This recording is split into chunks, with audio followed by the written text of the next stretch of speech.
लगाया कि नहीं लगाया छत्र? देख क्या जरा, लगा है। कितने छत्र लगाए? 3 लगाए। वो 3 लोग के नाथ हैं, फिर क्यों लगाया? राजा चक्रवर्ती के भी एक ही छत्र लगता है, और तुमने उन्हें छत्रवती से बड़ा बना दिया है। क्यों बना दिया? अरे मूर्खो, तुम लोगों में अकल है ही नहीं है, तुम्हें सच्चे देव शास्त्र गुरु की पहचान ही नहीं है। तुम्हें क्या है फिर? हर जगह जाकर के नारियल जैसे फोड़ देते हैं ना, ऐसे सिर को काट काट क्यों करते? अरे 3 लोग के नाथ जो होते हैं उनको ही छत्र लगता है काकू। किसको छत्र लगता है? 3 लोग के नाथ को ही छत्र लगता है। और अपन क्या कर रहे हैं? हर किसी को छत्र लगा रहे हैं।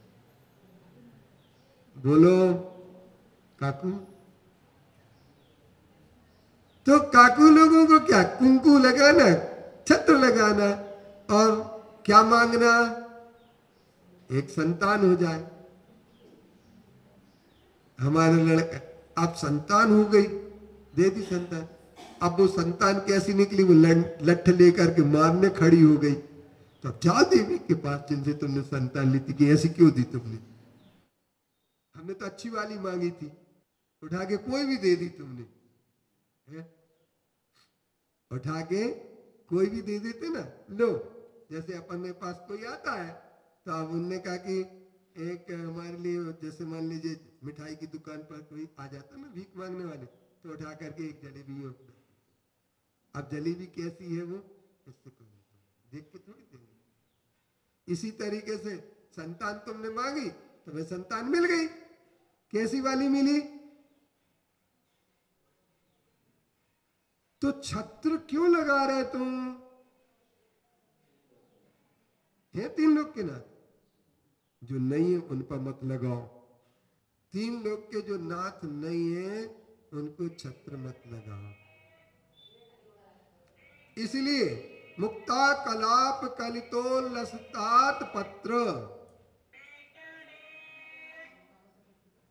3 लोग के नाथ, 3 लोग के लिए शरण है जो, उनके 3 छत्र लगाए जाते हैं।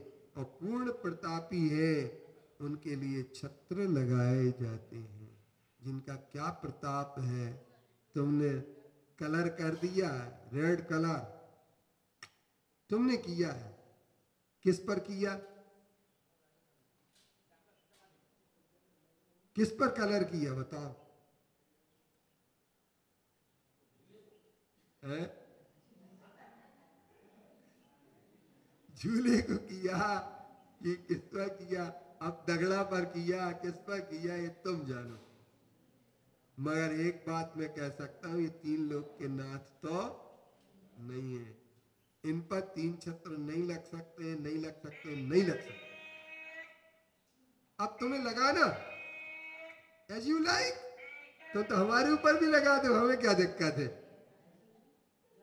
अब जैसे मान लीजिए आचार्य श्री बैठे और एलक जी बैठे, अब आचार्य श्री के लिए सिंहासन दे रहे हैं, एलक जी को भी उनके सामने सिंहासन दे दे, तो आचार्य श्री किसको भगाएंगे?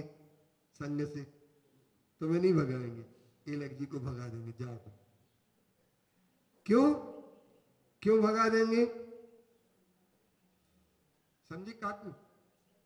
क्यों भगा देंगे? कि तुम अभी मुनि नहीं हो, इसलिए आचार्य भी नहीं हो, तुम सिंहासन पर नहीं बैठ सकते हो। अब अर्घ चढ़ा रहे आचार्य श्री को, और फिर इलक जी मिले तो उनको भी अर्घ चढ़ा रहे, तो आचार्य श्री क्या कहेंगे?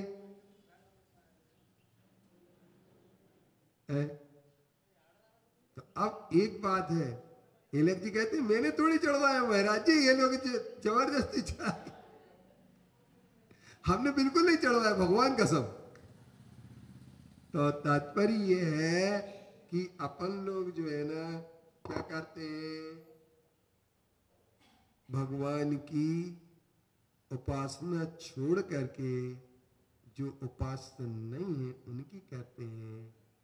अरे अब देखो ऐसा है, तर्क देते लोग, भगवान तो बीतरागी हैं, वो तो कुछ देते लेते हैं ही नहीं है। अपन इसलिए जो देते लेते हैं अपन उनकी पूजा करते हैं। तो देते लेते क्या है? अब एक बात बताओ, अपने धन की देवी का हिंदुस्तान के सब लोग पूजन करते हैं, ऐसे कोई लोग नहीं है जो उनकी पूजन ना करते। 8 दिन का उनका उत्सव भी मनाते हैं, सब कुछ होता है, लेकिन क्या सबके लक्ष्मी आ जाती क्या?